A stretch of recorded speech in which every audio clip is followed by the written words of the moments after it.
So guys চলে এলাম রাজারামপুর কালী মন্দির। অনেক ভক্তরা এসছে, আমরাও এসছি।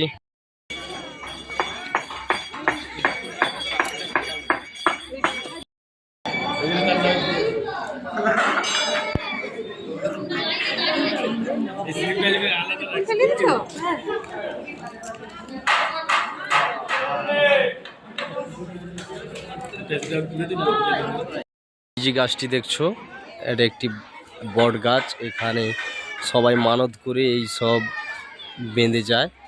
তো তোমার যদি কোনো মানসিক থেকে থাকে অবশ্যই এসে কমেন্ট করে জানাবে।